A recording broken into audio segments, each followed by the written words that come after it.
আমি খুশি হয়েছি যে কক্সবাজার পর্যটন শিল্পের সুরক্ষায় এবং গড়ে তোলার লক্ষ্যে সাংবাদিক ভাইয়েরা যেভাবে মানে আন্তরিকভাবে ধন্যবাদ। এবং আপনারা বিভিন্ন ধরনের নিউজ আসতেছে এবং আমাদের গোয়েন্দা নিউজ আসছে এই এলাকাগুলিতে পাটের এলাকাগুলিতে অলিতেগুলিতে নামে বেনামে বিভিন্ন স্পা গড়ে উঠেছে এবং সেসব স্পার আড়ালে বিভিন্ন ধরনের বিশৃঙ্খলা মাদক ইয়াবা ব্যবসা চলতেছে। এবং আমরা আজকে চেকব্যাক করেছি যে এখানে রোহিঙ্গা আছে কিনা এবং তাদেরকে জোরপূর্বক অ্যাবিউজ করে কিনা। তো আমরা সবগুলিতে অভিযান চালিয়েছি, এটা আমাদের নিয়মতান্ত্রিক অভিযান চলতেই থাকে। কাউকে ইস্পারা আড়ালে কোনো ধরনের অনিয়ম অনৈতিকতা এবং বিশৃঙ্খলা এবং বিশেষ করে পর্যটকদেরকে হয়রানি এবং ব্ল্যাকমেইল করতে দেওয়া হবে না। এক্ষেত্রে আমি সাংবাদিক ভাইদের সহযোগিতা কামনা করছি এবং আপনারা যেভাবে সহযোগিতা করছেন আমাদের সহযোগিতা আমাদের কাজে লাগছে। আপনাদের অনেক অনেক ধন্যবাদ।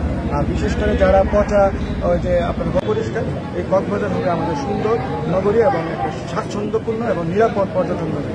সবাইকে ধন্যবাদ। স্যার, একটি প্রশ্ন হচ্ছে আজকে কয়টি হোটেলে অভিযান করেছেন এবং আটক আছে কিনা? এখানে তো স্পাগুলি তো অনেক, আমরা আটক spa and tourism is related কিন্তু আমাদের বক্তব্য হচ্ছে স্পাগুলিকে কোন ট্রেড লাইসেন্সের অধীনে ওনারা পরিচালিত হয়, কে তাদেরকে দেয় এবং কী নামে পরিচালিত হয় এগুলো আমাদের জানা নেই।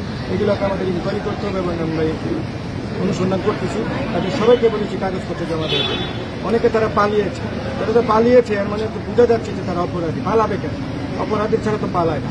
পালিয়েছে তাদের মালিককে আমরা বলে দিয়েছি তাদের কাগজপত্র জমা দেওয়ার জন্য, কোন মেয়ে আছে কিভাবে আছে, তাদের থেরাপিস্ট কোনো প্রশিক্ষণ আছে কিনা এবং তারা কোনো নিয়মের আদলে চলে কিনা, অথবা এটাকে কেন্দ্র করে কোনো চাঁদাবাজি পাল্টা চাঁদাবাজি মামলা পাল্টা মামলা এই বিষয়ে যে অস্থিরতা তৈরি করে ফেলেছে কক্সবাজার এই পর্যটন শিল্পকে কেন্দ্র করে সব ধরনের অস্থিরতাকে আমরা বন্ধ করে দেব।